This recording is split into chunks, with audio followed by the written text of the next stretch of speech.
तो आप सब भक्तों का स्वागत है आज की हमारी इस कक्षा में।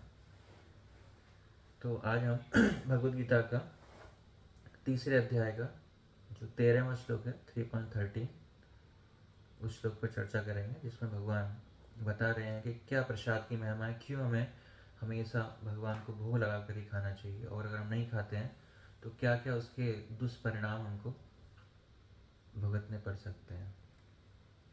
तो आप श्लोक अपनी भगवद गीता में देख सकते हैं 3.13। यज्ञशिष्टासिनः सन्तो मुच्यन्ते सर्वकिल्बिषै भुञ्जते ते त्वघं पापा ये पञ्चत्यात्मकारणात्। यज्ञशिष्टासिनः सन्तो मुच्यन्ते सर्वकिल्बिषै भुज्यते ते त्वघं पापा ये पचन्त्यात्मकारणात्। यज्ञशिष्टासिनः सन्तो मुच्यन्ते सर्वकिल्बिषै भुञ्जते ते त्वघं पापा ये पचन्त्यात्मकारणात्। आप में से कोई भक्त उच्चारण करना चाहेंगे? यज्ञशिष्टे आसनः सन्तो मुच्यन्ते सर्वकिल्बिषै ये त्वघं पापा ये पचन्त्यात्मकारणात्। और कोई प्रभु? यज्ञशिष्टासिनः सन्तो मुच्यते सर्वकिल्बिषै भुज्यते ते त्वघं पापा ये पचन्त्यात्मकारणात्। जागृति माता जी। हाँ जी सर। यज्ञशिष्ट असिनः सन्तः मुच्यन्ते सर्वकिल्बिषै भुञ्जते ते तु अघं पापाः ये पचन्ति आत्मकारणात्। और कोई डिवोटी करना चाहते हैं? जी प्रभु जी। Yes ma'am. यज्ञशिष्टाशिनः सन्तो मुच्यन्ते सर्वकिल्बिषै भुज्यते ते त्वघं पापा ये पञ्चत्यात्मकारणात्। One more devotee. Hare Krishna Prabhu ji. Hare Krishna.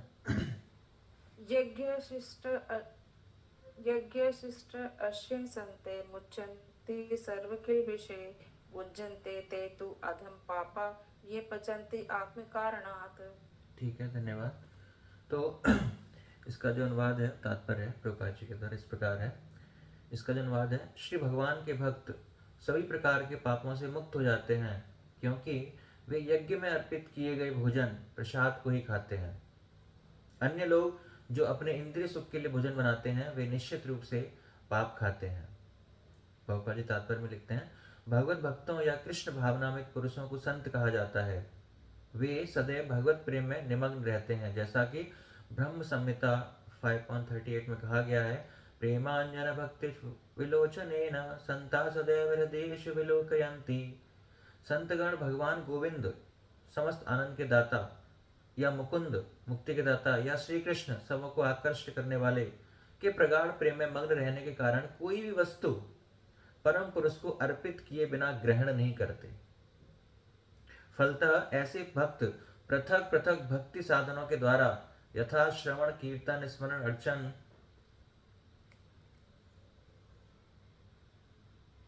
आदि के द्वारा यज्ञ करते रहते हैं, जिससे वे संसार की संपूर्ण पापमयी संगति के कलमश से दूर रहते हैं।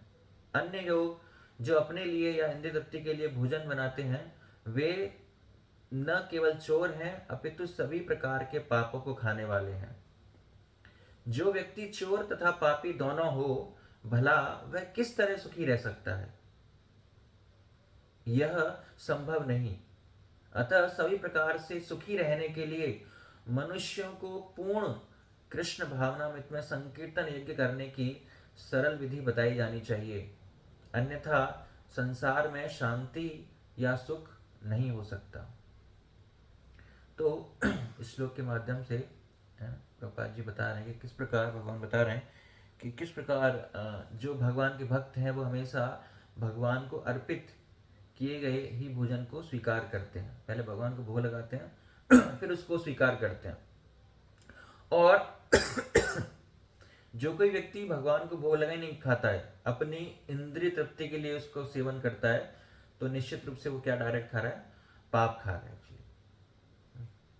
तो जो भोजन है, हम देखते हैं कि हमारे जीवन की मूलभूत आवश्यकता है ना, उसके बिना उपयोग किए बिना खाए बिना हम नहीं रह सकते। लेकिन भगवत गीता यहाँ पर हमें बता रही है किस प्रकार उस भोजन को हम बिना कर्मों के बंधन में फंसे हुए या बिना पापों में लिप्त हुए हुए हम किस प्रकार उस भोजन को स्वीकार कर सकते हैं प्रसाद के रूप में।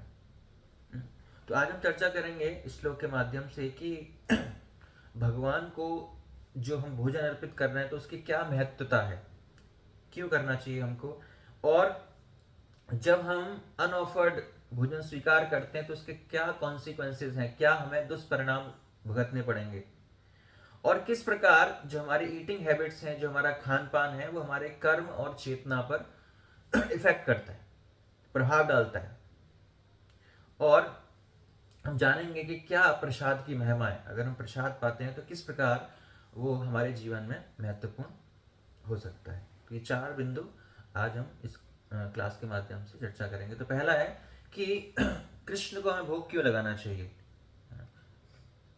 तो जिस प्रकार इसी अध्याय के 9th श्लोक में भगवान कहते हैं यज्ञार्थात् कर्मण्योऽन्यत्र लोकोऽयं कर्म बंधना, है ना, कि जो कोई कार्य है ना भगवान को एज अ सेक्रीफाइस के रूप में किया जाता है, यज्ञ के रूप में भगवान को अर्पित हम करते हैं, तो वो कर्म बंधन का कारण नहीं बनता। लेकिन अगर हम किसी भी कार्य को, किसी भी एक्टिविटी को भगवान को अर्पित किए बिना कर रहे हैं अपनी नित्य तृप्ति के लिए, तो वो हमारे कर्म बंधन का कारण बनेगा। तो इसी प्रकार भोजन के लिए भी अगर उसको हम यज्ञ के रूप में भगवान को अर्पित नहीं करेंगे तो क्या होगा, वो हमारे कर्मों का बंधन बन जाएगा, कर्म बंधन का कारण बनेगा। और अगर हम भगवान को भोग लगाएंगे, यज्ञ के रूप में उनको अर्पित करेंगे, तो फिर वो हमें कर्मों के बंधन से छुड़ाएगा। तो उसी प्रकार जिस भोजन को हम पका रहे हैं उसको हमें भगवान को भोग लगाना चाहिए। तो भोग लगाने से क्या होगा, हम पापों से मुक्त होंगे, हम कर्म बंधन से बाहर आएंगे। तो जितने भी हमने उसको पाप हो रहे हैं तो क्या होगा, उससे हम बाहर आ जाएंगे। तो इसलिए हमें जो भगवान को जो भी वस्तु है हमें पहले अर्पित करनी चाहिए एज अ सेक्रीफाइस, यज्ञ के रूप में। हर चीज किसके लिए, भगवान के लिए। जिस प्रकार सुदामा जब भगवान से मिलने के लिए आते हैं, है ना, तो वो जाना नहीं चाह रहे थे, लेकिन उनकी जो भार्या हैं उन्होंने बार बार रिक्वेस्ट किया कि आपके जो फ्रेंड हैं, आपके जो दोस्त हैं, वो तो इतने अमीर हैं, राजा हैं, और आप यहाँ बिल्कुल गरीबों वाला जीवन, भिखारियों वाला जीवन जी रहे हो, खाने के भी लिए भी हमारे पास उपयुक्त सामग्री नहीं है, तो आप जाओ तो कुछ ना कुछ आपकी हेल्प करेंगे वो। तो जो सुदामा है वो जाना नहीं चाह रहे थे, लेकिन फिर भी उन्होंने बार बार आग्रह किया। तो कह रहे ठीक है मैं जाता हूँ, तो अब कृष्ण के पास जाऊंगा तो खाली हाथ तो नहीं जाऊंगा, कुछ लेकर जाऊंगा वहां पर। तो उनके घर में तो कुछ था नहीं, तो बाहर से वो कुछ चिप्ड राइस जो है उनकी भार्या जो है वो लेकर आती कि इनको लेकर जाओ, और वो उसको बांध के कपड़े में अपने गमछे में बांध के उसको कृष्ण के मिलने के लिए लेकर जाते हैं। और वहां पर हम देखते हैं कि किस प्रकार जैसे ही वो सुदामा को देखते हैं और बहुत प्रभावित होते हैं कृष्ण भगवान और उनकी सेवा करते हैं, है ना। किस प्रकार अगर कोई व्यक्ति आता है आपके यहाँ पर तो किस प्रकार उसका स्वागत, अतिथि सत्कार करना चाहिए, भगवान कृष्ण अपने स्वयं उदाहरण से बताते हैं कि जब ब्राह्मण आते हैं तो उनके पैर चरण धोते हैं और उनको आसन देते हैं, है ना। उनकी जो पत्नी है रुक्मिणी उनको चामड़ कर रही है, पंखा कर रही है ना, इस तरह उनकी सेवा कर रहे हैं, उनको खाने पीने के देते हैं, उनको वस्त्र देते हैं, सारी चीज देते हैं। तो अब सुदामा ने सोचा कि शायद कृष्ण देंगे, अब चलने फिरने का टाइम हो गया, लेकिन कृष्ण ने उनको कुछ दिया ही नहीं रिटर्न गिफ्ट, है ना। लेकिन उन्होंने देखा कि ये तो कुछ लेकर आए हैं, है ना। कृष्ण ने सोचा कि तो मेरी छुपा रहे हैं, तो वो देना नहीं चाह रहे थे क्योंकि कृष्ण तो इतना आलीशान जिंदगी जी रहे हैं, वो कहाँ ये सूखे चावल खाएंगे, तो वो छिपा रहे थे उसको। लेकिन फिर भी कृष्ण की नजर पड़ जाती है और कृष्ण उनसे छीन कर खा लेते हैं उसको। तो कृष्ण ने उनको सामने से कुछ नहीं दिया, लेकिन जब वो सुदामा कृष्ण को छोड़कर वापस घर पहुंचते हैं तो उनका पूरा घर का नक्शा चेंज हुआ है। घर पहचान नहीं पा रहे कि मेरा घर कौन सा है, अपनी पत्नी को पहचान नहीं पा रहे, है ना, अपनी पत्नी को रास्ते में मिलते हैं तो बोलते हैं, माता जी ये किसका घर है, मैं गलत घर में आ गया। वो माता जी नहीं, आपकी पत्नी हो, है ना। तो वो इतना मतलब साज सज्जा, इतने श्रृंगार करते हैं, इतने गहने पहनकर पहचान ही नहीं पाते। तो कहने का मतलब क्या है कि अगर हम कृष्ण को हर चीज पहले अर्पित करेंगे, है ना, कृष्ण के लिए हम थोड़ा सा भी सेक्रीफाइस करेंगे, थोड़ा सा भी अर्पण करेंगे, तो निश्चित रूप से भगवान हमारी रक्षा करेंगे, है ना। जिस प्रकार कई सारे जो दूसरे फिलोसफी वाले लोग हैं, मायावादी लोग हैं, इनको हम कहते हैं, तो मायावादी लोग क्या कहते हैं कि हम भगवान बनना चाहते हैं। उनका अंतिम लक्ष्य क्या है कि भगवान से तदात्कार होना, भगवान बन जाना।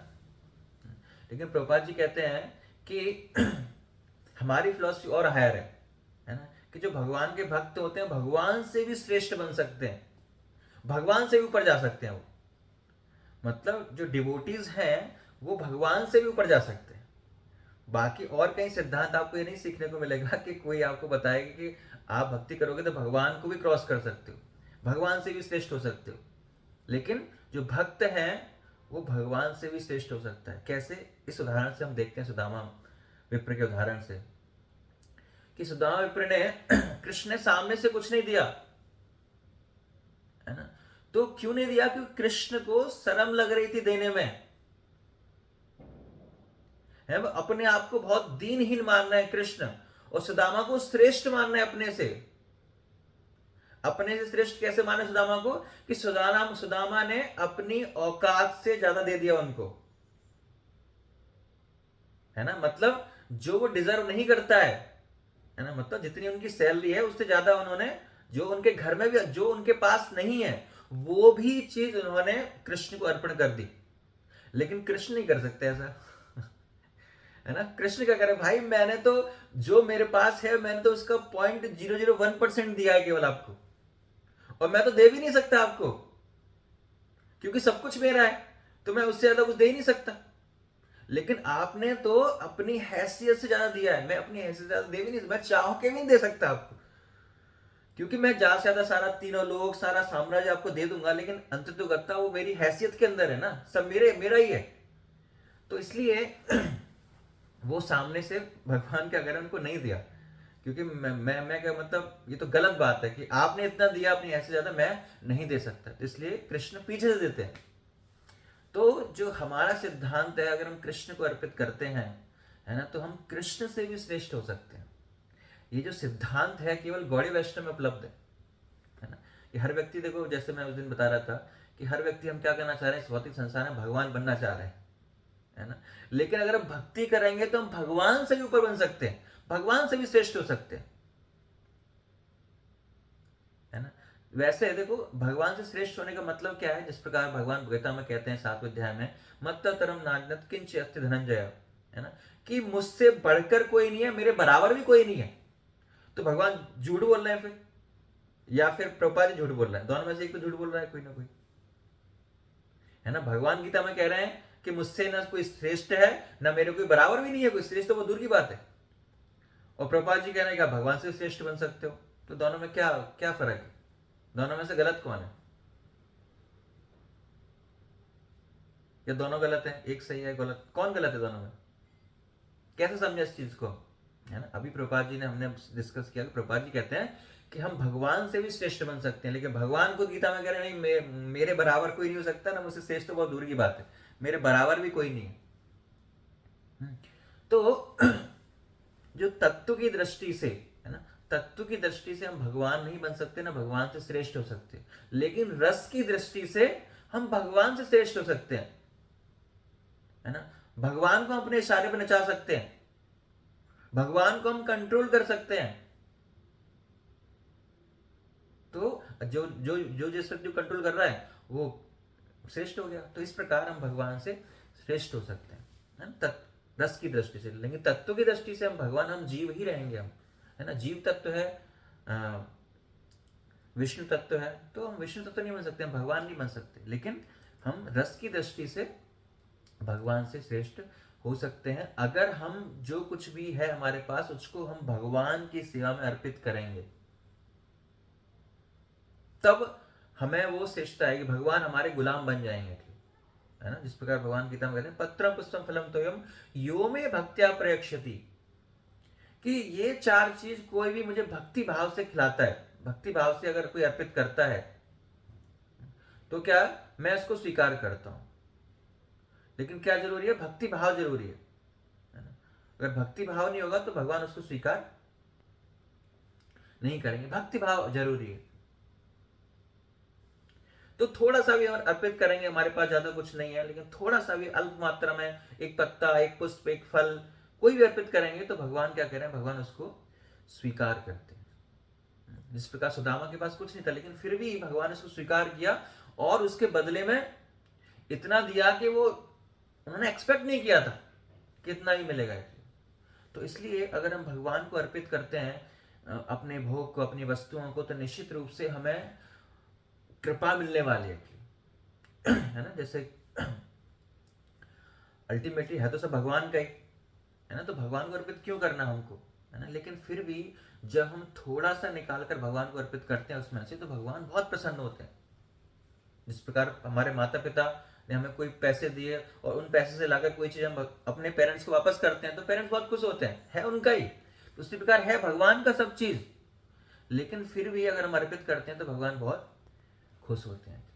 इसलिए हमें जो भी हम, प्रभुपाद जी कह रहे हैं कि जो संत होते हैं, जो भक्त होते हैं, वो क्या करते हैं? हमेशा जो कुछ भी एक्टिविटी है, जो कुछ भी वस्तु उनके पास है, सबसे पहले वो किसको अर्पित करते हैं?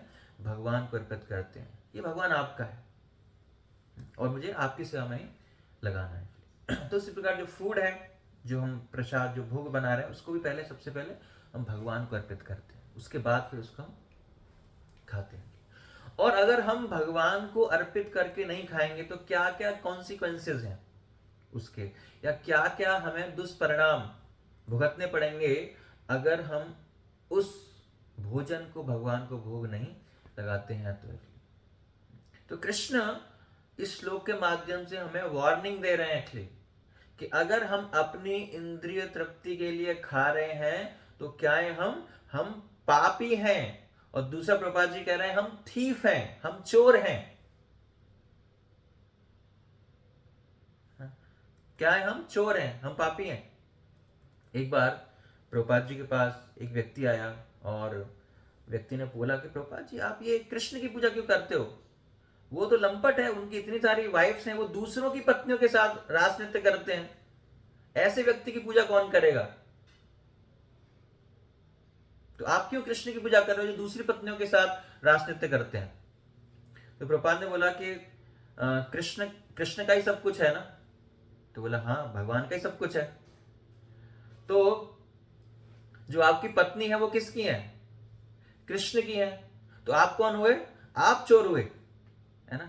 आप कृष्ण की पत्नी को लेकर बैठे हुए हैं, तो चोर कौन हुआ? कृष्ण चोर नहीं है, आप चोर हो। वास्तव में जितनी भी पत्नियां हैं वो किसकी हैं? वो कृष्ण की हैं। हम चोर हैं, है ना। तो कृष्ण चोर नहीं है। तो अल्टीमेटली सब चीज किसकी है? भगवान की है। तो जितने भी भोजन सामग्री है, इतनी वस्तुएं हैं, वो किसकी हैं? भगवान की हैं। और अगर उनको हम भगवान को अर्पित किए बिना अगर हम खुद उन चीजों का भोग करते हैं तो हम क्या है? हम चोर हैं, हम पापी हैं। प्रभुपाद जी कह रहे हैं कि अगर हम चोर भी हैं और पापी भी हैं तो हम किस तरह इस भौतिक संसार में खुश रह सकते हैं? हमारे जीवन में कभी शांति नहीं आएगी, है ना। जो मतलब चोर है या जो पापी है उसके घर में शांति रहेगी कभी नहीं, हमेशा टेंशन में रहेगा, कब पकड़ा जाऊं, कब क्या हो जाए, कुछ भी हो सकता है, तो शांति नहीं रहेगी। तो उसी प्रकार अगर हम भगवान को भोग लगाए बिना खाते हैं, अनऑफर्ड फूड खाते हैं, तो हम क्या है? हम पाप खा रहे हैं डायरेक्ट, और हम चोर हैं। पाप क्यों खा रहे हैं? क्योंकि जब हम कुकिंग करते हैं या कोई भी सामग्री करते हैं तो उन सामग्रियों को बनाने में, कुकिंग करने में हम बहुत सारे पाप करते हैं।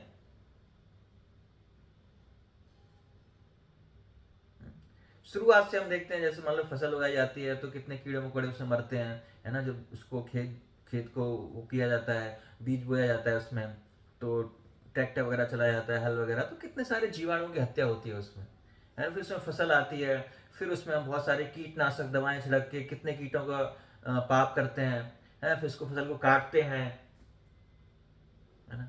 और इस तरह सब्जी काटते हैं, तो कितने मतलब जब तक हम प्रक्रिया करते हैं शुरुआत से लेके अंत तक भोजन सामग्री को कुकिंग करने के लिए, तो उसमें बहुत सारे जीवों की हत्या इंक्लूड होती है उसमें,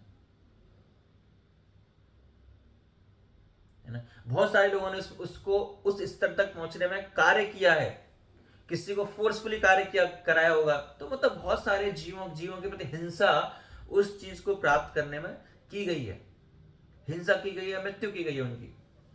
तो उस चीज को प्राप्त करने के लिए इतने सारे जीवों ने बलिदान दिया है, इतने जीवों के प्रति हिंसा हुई है, और फिर अगर उस चीज को हम प्राप्त कर रहे हैं और उस चीज का हम सेवन कर रहे हैं, तो जितने भी जीवों के प्रति हिंसा हुई है, सबका रिएक्शन, सबको मारने की सजा, मारने का जो फल है वो कौन लेगा? जो उस वस्तु को खाएगा वो लेगा,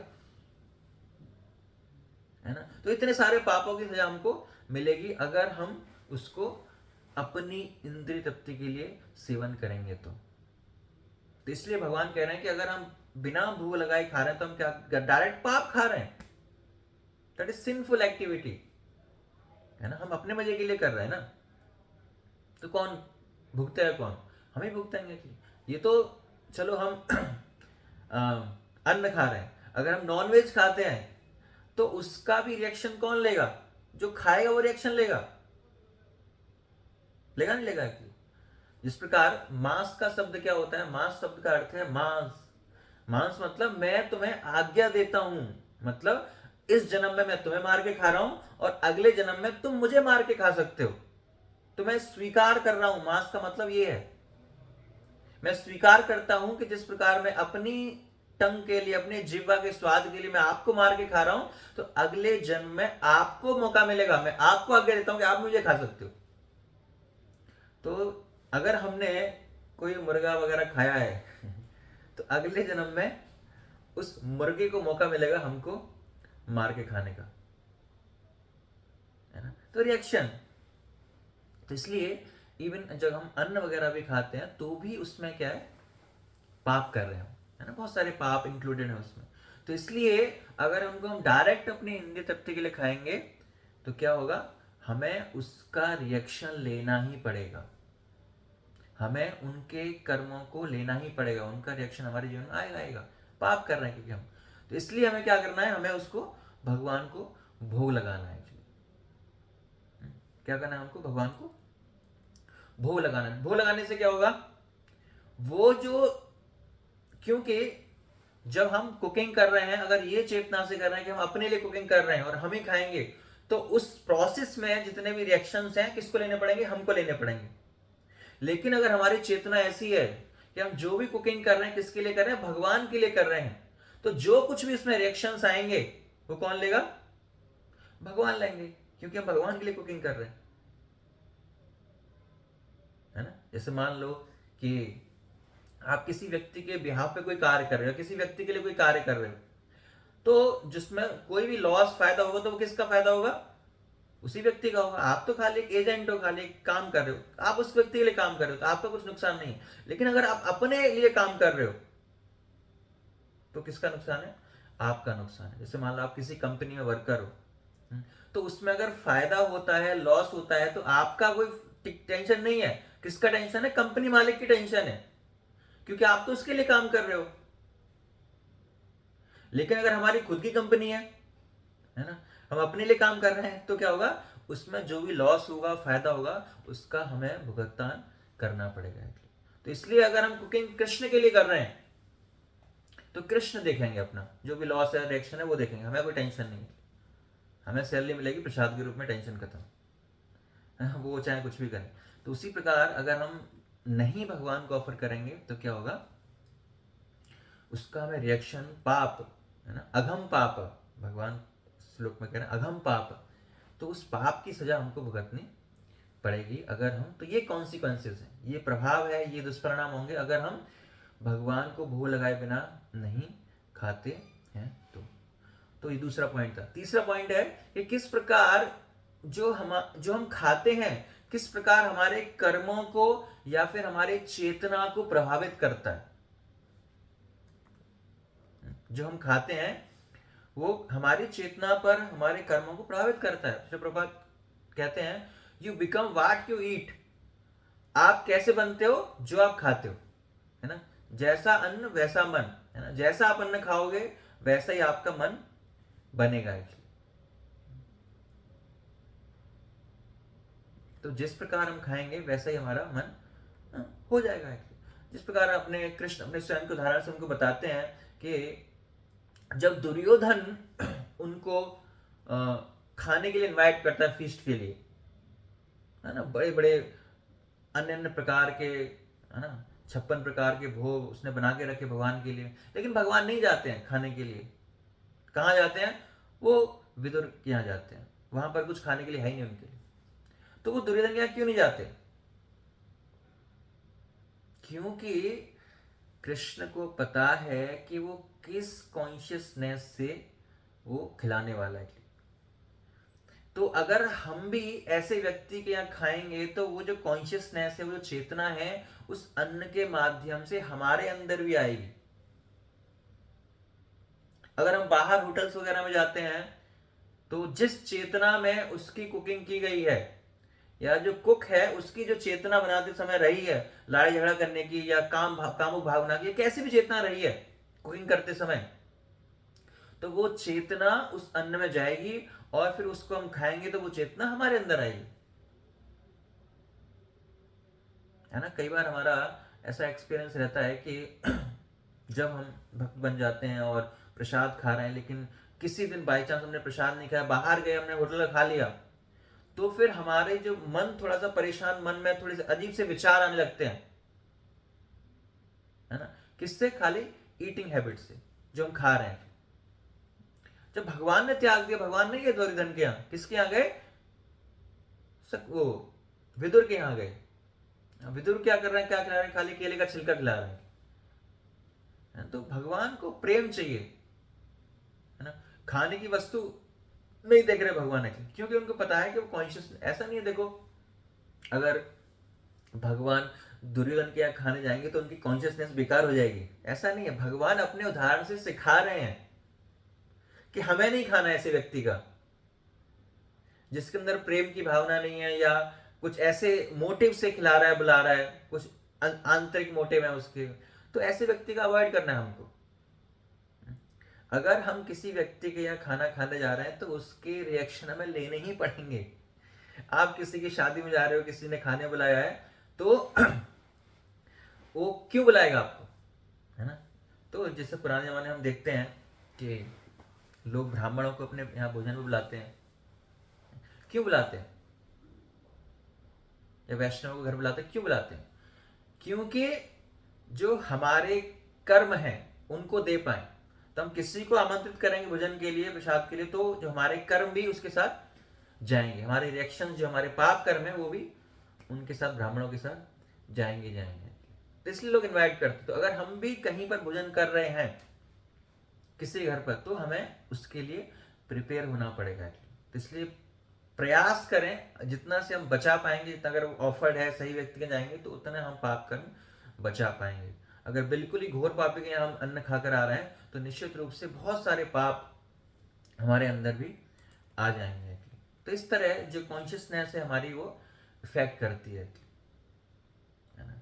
और कर्म भी इफेक्ट होते हैं, है ना, क्योंकि हम दूसरे के कर्म लेकर आ रहे हैं, है ना। मान लो हम किसी शराबी के यहाँ खाना खाकर आ रहे हैं, उसने बुलाया, हमने खपा लिया कि, तो वो जो चेतना है, तो कुछ परसेंट अगर हमने उसके यहाँ खाना खाया तो कुछ परसेंट में वो शराब पीने के बराबर है ना। या फिर हम ऐसे धन का, जैसे मान लो उनकी शराब की फैक्ट्री है और उनके हम खाना खाकर आ रहे हैं, है ना, तो भी हमें उसका रिएक्शन लेना पड़ेगा। तो वो कर्म आपके अकाउंट में ऐड हो जाएगा। तो इसलिए हमें प्रयास करना है कि कहाँ पर खाना है, कैसे खाना है, क्या खाना है, बहुत ही सावधानी बरतने की आवश्यकता है। नहीं तो अननेसेसरी हम बहुत सारे कर्म ऑलरेडी हमारे जीवन में चल रहे हैं, उनको ही भुगतने पहले तो, और दूसरे और ऐड कर लेंगे, है ना, तो बहुत मुश्किल हो जाएगा। तो इसलिए बहुत आवश्यकता बरतने की जरूरत है कि हमें क्या खाना है, कैसे खाना है। जिस प्रकार भगवान भगवद गीता में कहते हैं कि मैं क्या खाता हूँ, पत्रम पुष्पम फलम त्वयम यो मे भक्त्या प्रयच्छति। तो अगर कोई भक्त मुझे भक्ति भाव से इन 4 चीजों को देता है तो मैं उसको स्वीकार करता हूँ।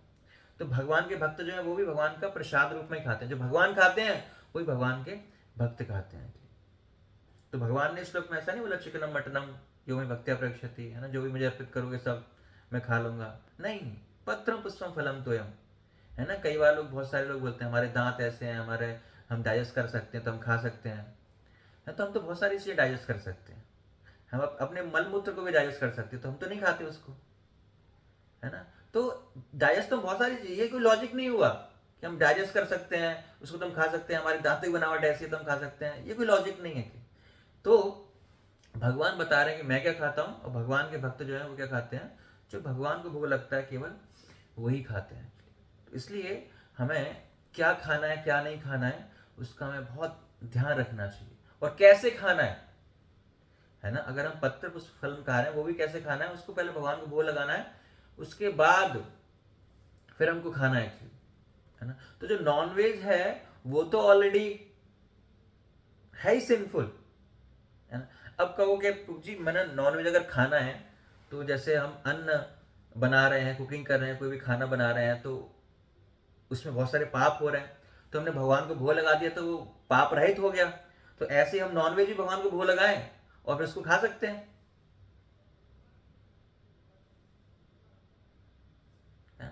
नहीं खा सकते, तो उसका हमें रिएक्शन लेना पड़ेगा, क्योंकि उनको भगवान उसको स्वीकार नहीं कर रहे तो हमें उसको स्वीकार नहीं करना चाहिए, और ना भगवान को खिलाना है ना। ऐसा नहीं है कि भगवान को भी खिलाना है, नहीं, भगवान को भी नहीं खिलाना और हमें खुद भी नहीं खाना है। तो ये लॉ ऑफ कर्मा जो है वह काम करेगा, हमारे कर्म भी चेंज होंगे, रिएक्शंस होंगे, और दूसरा हमारी जो कॉन्शियसनेस है उस पर भी इफेक्ट आएगा, है ना, उस पर भी प्रभाव पड़ेगा, हमारी चेतना दूषित हो जाएगी। तो इसलिए हमें प्रयास करना है कि खाने पीने की चीज़ों को कहाँ पर खाना है, क्या खाना है। इवन ऐसा नहीं है खाली हम बाहर खाने जा रहे हैं या किसी व्यक्ति घर पर खाने जा रहे हैं उनसे हमारा प्रभाव, चेतना प्रभाव रहेगा, नहीं, जो हम मार्केट से खरीद के खा रहे हैं उस पर भी प्रभाव आएगा, वो भी किसी ने कुकिंग की होगी उस चीज की भी। देखो बेस्ट तो यह है कि हम हर चीज अपने घर में बनाएं, है ना, मसाले इत्यादि सब कुछ अपने घर में बनाएं, लेकिन हो सकता है कि काफी सारी चीजें हम घर में उत्पादन नहीं कर सकते हैं, कुछ चीजें हमें रॉ मटेरियल बाहर से लेना पड़ता है। तो वो जो रॉ मटेरियल होता है उसमें जो कॉन्शियसनेस है बहुत कम जाती है ना। आप बोलोगे चुप जी हम बाहर का तो खा रहे हैं लेकिन मसाले भी तो बाहर से लेकर आ रहे हैं, तो उसमें नहीं चेतना जाएगी, लेकिन उसमें बहुत कम चेतना जाएगी। सबसे ज्यादा चेतना जाती है अन्न के अंदर। प्रपात जी कहते हैं अन्न के अंदर सबसे ज्यादा चेतना जाती है, मतलब ब्रेड है, बिस्किट है, जो भी गेहूं से बनी हुई चीजें, अन्न से, ग्रेन से, उसमें चेतना सबसे ज्यादा जाती है। तो उन चीजों को तो बिल्कुल नहीं खाना चाहिए, बाहर के बिस्किट इत्यादि, ब्रेड इत्यादि बिल्कुल नहीं खाना चाहिए, भोग लगाकर भी नहीं खाना चाहिए उनको, अपने आप बनाएं और फिर उनको खाएं। तो बाहर की चीजें भी हमें बहुत ही सोच समझकर खानी है। हो सकता है उसमें इंग्रेडिएंट्स के अंदर नो ओनियन गार्लिक है, मतलब गार्लिक मेंशन नहीं है, हो फिर भी हो सकता है, कोई गारंटी नहीं है। तो इसलिए प्रयास करें कि जितना हम स्वतः अपने आप जिन चीजों का उत्पादन कर सकते हैं अपने आप करें, अन्यथा बहुत ही ऑथेंटिक सोर्स से ही खरीदें चीजों को, है ना। विश्वास ना करें किसी में कि इस मसाले में कुछ भी हो सकता है ना, कोई गारंटी नहीं है। तो इसलिए उनका रिएक्शन फिर हमको लेना पड़ेगा। अगर हम ऐसे कार्य हम करते हैं तो हमारी कॉन्शियसनेस भी इफेक्ट होगी, हमारे कर्म में भी लेना पड़ेगा। तो ये नहीं मानना कि मुझे उसमें तो नो ओनियन गार्लिक लिखा हुआ है ना, तो मैं तो खा लिया, नहीं। फिर भी अच्छा मान लो कि आप ऐसा कोई प्रोडक्ट लेकर आते हो मार्केट से और उसके आप इंग्रेडिएंट्स चेक किया आपने, उसमें ऑनियन गार्लिक मेंशन नहीं है, और बाई चांस उसमें हुआ और आपने खा लिया, तो इसका जिम्मेदार कौन है फिर? आप बोलोगे नहीं मैम मुझे तो पता ही नहीं था उसमें लिखा है, मुझे गलती किसकी है? जिसने वो पैकेट बनाया उसकी गलती है, वो रिएक्शन लेगा, मैं क्यों लूंगा रिएक्शन? तो कौन लेगा रिएक्शन? आपने खाया, आप लोग रिएक्शन, उसको भी लगेंगे रिएक्शन, टेंशन मत लो, लेकिन 20% उसको लगेंगे, 80% आपको लगेंगे, क्योंकि आपके अंदर बुद्धि है ना। आप विश्वास क्यों कर रहे हो ऐसे व्यक्ति को? तो आपको भी रिएक्शन उसके लेने पड़ेंगे अगर आप ऐसा सामग्री का आप उपयोग करते हो बाहर से। तो बहुत ही ध्यानपूर्वक हमें बाहर से जो भी वस्तुएं लाते हैं तो बहुत ही ध्यानपूर्वक उन चीज़ों का हमें सेवन करना है। प्रयास करें हम खुद ही चीज़ों को उत्पादन करें। और दूसरा चौथा पॉइंट है कि क्या प्रसाद की महिमा है, हमें क्यों प्रसाद स्वीकार करना चाहिए। तो ऐसे बहुत सारे उदाहरण हैं हमारे जीवन में, शास्त्रों में। जब प्रसाद हम पाते हैं तो हमारी कॉन्शियसनेस, पूरा जीवन सुधर जाता है ना। जो पहले जो है भगवान का प्रसाद इस संसार में उपलब्ध नहीं था, लेकिन सबसे पहले किस प्रकार इस भौतिक संसार में भगवान का महाप्रसाद स्टार्ट हुआ, है ना। तो जो लक्ष्मी जी हैं, उनकी भार्या हैं, तो वो हमेशा भगवान का महाप्रसाद मिलता था उनको। तो एक बार नारद मुनि के मन में इच्छा हुई कि मुझे भी भगवान का प्रसाद थोड़ा सा मिल जाए। तो वो लक्ष्मी जी को अप्रोच करते हैं कि इस प्रकार मेरी भी खाने की इच्छा है महाप्रसाद भगवान का। तो लक्ष्मी जी ने मना कर दिया कि नहीं नहीं, भगवान अपना महाप्रसाद किसी को नहीं देते, कि नहीं मैं तो इतना अच्छा भक्त हूं, मेरी थोड़ी सी मतलब थोड़ा सा कहीं मिल जाए चोरी छुपके। तो लक्ष्मी जी क्या करती है, उनको प्रॉमिस करते हैं हाँ ठीक है आपको मिल जाएगा। तो वो कृष्ण को अब बोलती हैं कि इस प्रकार मुझसे गलती हो गई है और मैंने नारद मुनि को प्रॉमिस कर दिया आपका महाप्रसाद देने के लिए। तो ऊपर से तो कृष्ण कहते हैं नहीं नहीं मैं नहीं दूंगा, लेकिन अंदर से वो देना चाहते हैं महाप्रसाद।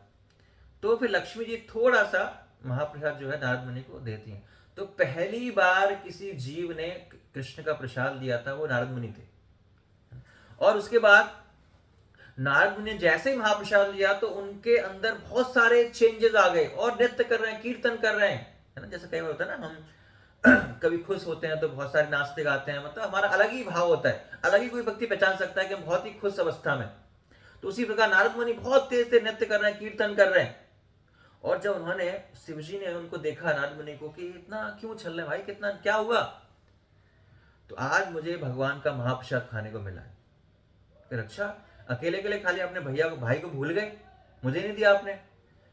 तो कह रहे वो तो खत्म हो गया, थोड़ा सा मैंने खा लिया।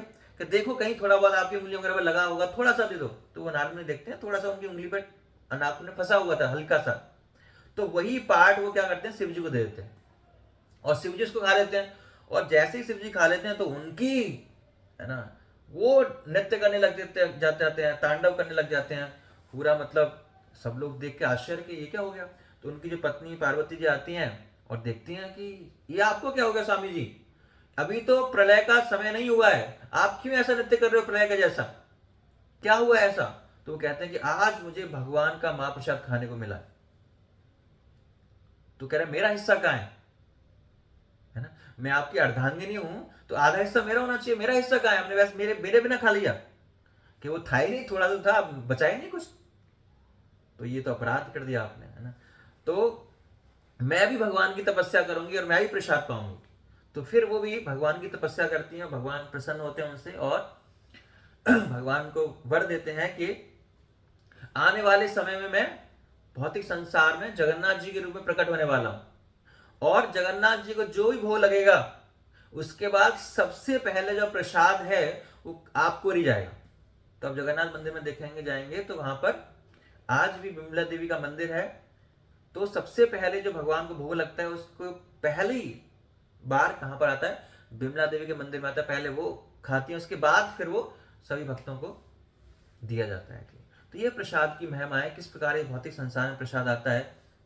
और इस जीवन में भी, व्यक्तिगत जीवन में बहुत सारे लोगों के देखते हैं कि जब प्रभुपाद जी ने प्रचार स्टार्ट किया विदेशों में, तो हर व्यक्ति इतना फिलॉसफी से इतना आकर्षित नहीं था कि, है ना। तो प्रभुपाद जी क्या करते थे, प्रभुपाद जी बुलेट रसगुल्ला बना के रखते थे, गुलाब जामुन है, और कोई व्यक्ति आता उसको एक देते थे कि दोबारा आएगा। और जैसे ही वो गुलाब जामुन खाता था उसको लगता था कि ये तो इस संसार का है ही नहीं गुलाब जामुन, इतना टेस्टी। तो वो भले ही फिलॉसफी सुने, अच्छा क्लास लगे ना लगे, लेकिन गुलाब जामुन खाने के लिए दोबारा आता था, है ना। और जैसे जैसे वो गुलाब जामुन खाता था, भगवान का प्रसाद खाता था, उसकी चेतना क्या है, शुद्ध होती जाती है।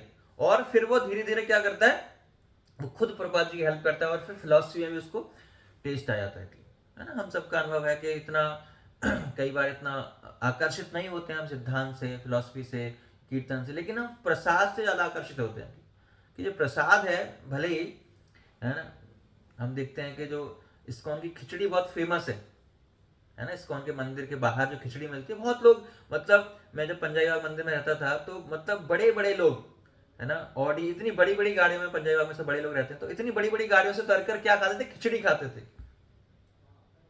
लेकिन वो क्योंकि भगवान को अफड़ होती थी, लेकिन वो खिचड़ी बनती कैसे थी अगर आपने देख लिया, है ना, क्योंकि मैं तो मंदिर में रहता था, तो शाम की खिचड़ी कैसे बनती थी कि सुबह से लेकर शाम तक जो भी प्रसाद बना था, जो बच गया है वो उसमें डाला जाता था, जो सब्जी बची उसमें डाल दी, जो दाल बची उसमें डाल दी, चावल बचे उसमें डाल दिया, है ना, और फिर मिक्स करके उसमें खिचड़ी बना दिया थी, और फिर वो भी इतनी टेस्टी लगती थी कि लोग उसको खाते थे। तो अगर आपने शाम की खिचड़ी खाई तो पता चल जाएगा कि दिन में क्या बना था मंदिर के अंदर।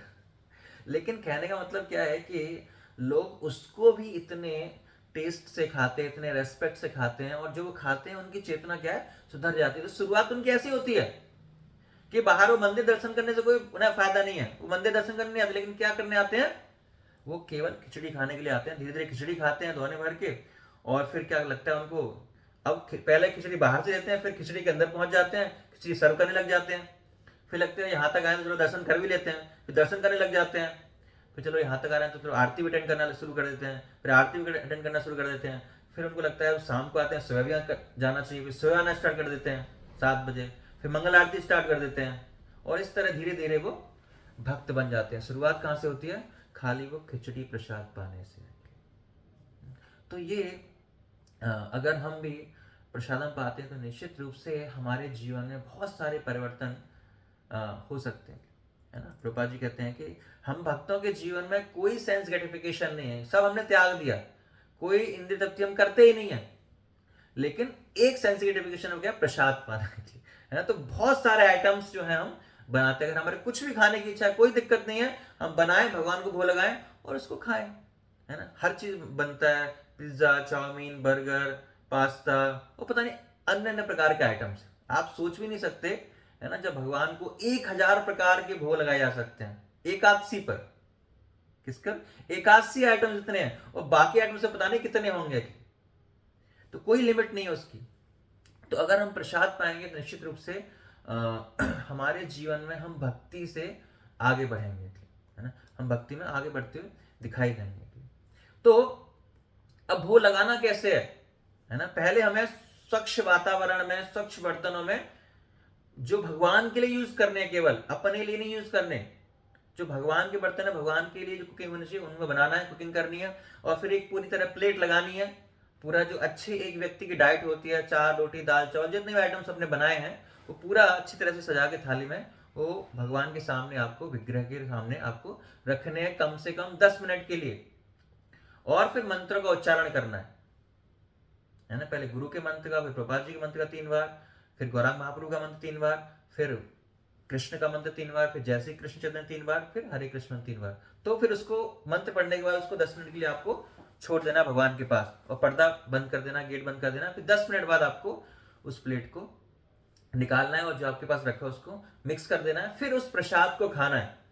तो अगर हम केवल प्रसाद खाते हैं, कुछ नहीं करते जीवन में, न कीर्तन करते, न जप करते, कुछ नहीं करते, लेकिन अगर प्रसाद भी पा रहे हैं तो भी हमारा भगवान के नामों के प्रति, कीर्तन के प्रति रुचि उत्पन्न हो जाएगी अपने आप। केवल क्या करना है, केवल कृष्ण प्रसाद पाना। ये व्रत लेना है कि जो भी मुझे खाना है भगवान को ऑफर करके ही खाना है, बिना ऑफर किए मुझे कुछ भी नहीं खाना है। तो कुछ भी बना रहे हैं, हम कुकिंग कर रहे हैं, बाहर से फ्रूट्स वगैरह, जूस वगैरह ला रहे हैं, तो हम सबसे पहले क्या करें, भगवान को भोग लगाएं और उसको हम खाएं, तो जिससे हमारे जीवन में बहुत लाभ होगा। तो आज हमने चर्चा की किस प्रकार प्रसादम जो है भगवान को भोग लगाए बिना अगर हम खाते हैं तो क्या है, क्यों हमें भोग लगाना चाहिए, क्योंकि एक यज्ञ के रूप में भगवान को अर्पित करते हैं हम, तो हम कर्म बंधन से छूटते हैं। और अगर हम भगवान को भोग लगा कर नहीं खाएंगे तो क्या क्या कॉन्सिक्वेंसेज हैं, हम पाप हमें लेना पड़ेगा, हम पापी बनेंगे, हम थीफ, चोर बनेंगे। और किस प्रकार हमारी कॉन्शियसनेस को ये अफेक्ट करता है, प्रभाव डालता है, हमारी कॉन्शियसनेस बिल्कुल दूषित हो जाती है। अगर हम जैसा अन्न वैसा मन, जैसा हम अन्न खाएंगे वैसा हमारा मन होगा। और प्रसाद अगर हम पाते हैं तो निश्चित रूप से हमें बहुत ज़्यादा उसका हमें लाभ मिलता है, हमारा हृदय ट्रांसफॉर्म हो सकता है, हमारा हृदय परिवर्तन हो सकता है, सारी गलत आदतें हमारी जा सकती हैं, जो भी हमारी फूड हैबिट्स हैं उसको हम त्याग सकते हैं अगर हम प्रसाद पाते हैं तो। फिर हमें बाहर खाने का मन ही नहीं करेगा, क्योंकि सब कुछ कहाँ मिलेगा, हमें भगवान को अर्पित करके हम सब कुछ प्राप्त कर सकते हैं। और किस प्रकार में भोग लगाना है, प्लेट बनाकर भगवान के सामने रखना है और मंत्र को उच्चारण करना है 10 मिनट तक। देन उसके बाद हमारी देखेंगे हम भक्ति में हमारी जो प्रोग्रेस है धीरे धीरे बहुत अच्छी हो जाएगी और हम अच्छे भक्त बन पाएंगे। तो हमें सोचें कि क्या हम अपने इंद्रिय तृप्ति के लिए खा रहे हैं या हमें कृष्ण को प्लीज करना है, या हमें कृष्ण की प्रसन्नता के लिए खा रहे हैं। तो अगर हम कृष्ण की प्रसन्नता के लिए खा रहे हैं तो हमें क्या करना पड़ेगा, हमें कृष्ण को ऑफर करना पड़ेगा, तब फिर हम पापों से मुक्त हो पाएंगे। हरे कृष्ण। कोई प्रश्न है किसी का?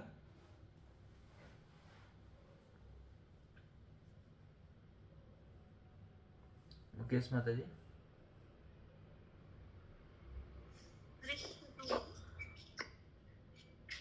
हरे कृष्णा प्रभु जी। हरे कृष्ण। प्रभु जी, जैसे हम खाना बनाने के मसाले चाहिए, मिर्च नमक वगैरह सब चाहिए, तो वो तो हमें डालना ही पड़ेगा। चलिए हम कुछ मसाले पीस भी लेते हैं घर में, लेकिन फिर भी नमक वगैरह है जैसे वो बाहर से लाना पड़ेगा। लेकिन फिर बनाने के बाद अगर हम भगवान जी को भोग लगाते हैं तो क्या उससे कोई फर्क नहीं पड़ेगा कि हमने बाहर का कुछ डाला है तो वो शुद्ध हो जाए? हाँ देखो, प्रयास करना है कि जो हम शुद्ध अवस्था में भगवान को भोग लगाएं, है ना। जितना हम प्रयास करते हैं बेस्ट ऑफ द बेस्ट, अपनी कैपेबिलिटीज के अनुसार, अपने शक्ति के अनुसार हमें प्रयास करना है, जो तो बेस्ट कर सकते हैं। बाकी तो बाहर से खरीदना ही पड़ेगा कुछ चीजें, तो क्या कर सकते हैं। लेकिन बेस्ट वे वही है, हम सारी आवश्यकताओं को हम खुद उपार्जन कर रहे हैं फिर बना रहे हैं, तो बेस्ट। उसके लिए आपको फार्म हाउस में रहना पड़ेगा। हरे कृष्ण। सौरभ प्रभु, सॉरी कमलेश माता जी पहले। हरे कृष्ण प्रभु जी। प्रभु जी, जैसे घर में नॉन वेज बनता है तो उस कंडीशन में मतलब फिर कैसे भोग लगा सकते हैं? मतलब आप ना बर्तन अलग रख सकते हो, एक कुकर वगैरह भगोना वगैरह, उसमें आप कुकिंग करें, नॉन वेज के बर्तन लग रहे हैं, मतलब बर्तन रिपीट नहीं होने चाहिए, तो आप अलग कुकिंग करें, भगवान को भोग लगाएं, कोई दिक्कत नहीं। ठीक। सौरभ प्रभु। हरे कृष्ण प्रभु जी। हरे कृष्ण। प्रभु जी, जैसे मेरा इसमें ये क्वेश्चन था, जैसे हम किसी के घर जाते हैं, मतलब रिलेटिव्स वगैरह के जाते हैं, या फिर कॉर्पोरेट ऑफिस में भी कई बार हमें कुछ ऐसे विदाउट ऑनियन गार्लिक ही खाना पड़ जाता है, तो उसमें अब जैसे मान लो हम किसी रिलेटिव्स के गए, उनके घर पे नॉर्मली प्याज लहसुन बनता है, लेकिन अब जैसे कभी हम जाते हैं तो विदाउट ऑनियन गार्लिक बन जाता है, तो अब उसमें एक ही रसोई में एक ही उसमें ऑनियन गार्लिक भी बनता है, विदाउट ऑनियन गार्लिक भी, तो वो फिर हमें पाना चाहिए प्रसाद, मतलब आइडियली करना चाहिए? आइडियली हमें नहीं पाना चाहिए, बेस्ट तो ये ना पाए, कुछ भी ऐसा बहाना ढूंढ के हम अवॉइड करें, बेस्ट तो वही है। तो कुछ तो कॉन्सिक्वेंसेस हमें भुगतने पड़ेंगे उसके, अगर हम पाते हैं तो। या हम किसी घर जा रहे हैं तो आप खुद अपनी अध्यक्षता में जाएं, बनाएं, हेल्प करें, फिर भोग लगाएं अपने पास, तो फिर पा सकते हैं, लेकिन जनरली अवॉइड करना चाहिए हमको। अवॉइड करना चाहिए। ठीक है, ठीक ठीक है। है। शुभिता माता जी। हरे कृष्ण प्रभु जी। हरे कृष्ण। प्रभु जी, जैसे मैंने शुरुआत में नॉनवेज खाया हुआ है, और अब जैसे मैं यहाँ पे जैसे क्लासेस लेनी शुरू करी है इस्कॉन में, जैसे मैंने ज्वाइन किया है, मैंने तब से बिल्कुल ही नॉनवेज छोड़ दिया है। तो जो पहले कर्मास हो रखे हैं उसके रिएक्शन फर्दर मतलब आगे मिलेंगे? जैसे क्या? कोई बात नहीं, आप देखो, आपका काम है भगवान की सेवा करना, और भक्ति में इतनी शक्ति है कि वो हमारे कर्मों का बंधन को रोक सकती है, हमारे कर्मों को भी काट सकती है, अगर कृष्ण चाहेंगे तो कट जाएंगे। तो अब हमारे पास तो कोई ऑप्शन नहीं है ना, हमें तो छोड़ दिया ना, अभी तो नहीं करना ना, तो कटेंगे, भगवान देखेंगे जो करना होगा, अगर हम सीरियसली भक्ति करेंगे तो निश्चित रूप से कटेंगे। ठीक है, तो उसके लिए जैसे नॉनवेज आगे नहीं खाना, और जब हमारा जैसे अगर मतलब हम इसको कंटिन्यू रखें तो उससे मतलब हाँ, कर्म कटेंगे निश्चित रूप, लेकिन कितने कटेंगे, कैसे कटेंगे, भगवान देखेंगे वो। अच्छा, ठीक है। थैंक यू प्रभु जी। हरे कृष्ण। हरे कृष्ण। तो और कोई प्रश्न किसी का? ठीक है, तो यहाँ पर हम क्लास को विराम देते हैं। तो आपसे रिक्वेस्ट है कि आप ऐसे ही क्लास में रेगुलर आइए, और हम एक नियम बनाने वाले हैं कि अगर कोई व्यक्ति लगातार 2 क्लास में मिस करेगा विदाउट एनी कम्युनिकेशन, तो उसको हम ग्रुप से बाहर निकाल देंगे। तो फिर से अगर वो रेगुलर आएगा तो फिर उसको, तो ये ज़रूरी है एक्चुअली, क्योंकि इसमें बहुत सारे लोग जुड़ रहे हैं, लेकिन क्लास में आना मतलब आपके लिए फ़ायदा है। जनरली ऑनलाइन क्लास होती है तो इतना टफ नहीं है, मुझे नहीं लगता इतना टफ है हफ्ते में 1 दिन ऑनलाइन अटेंड करना, बहुत ही आसान है।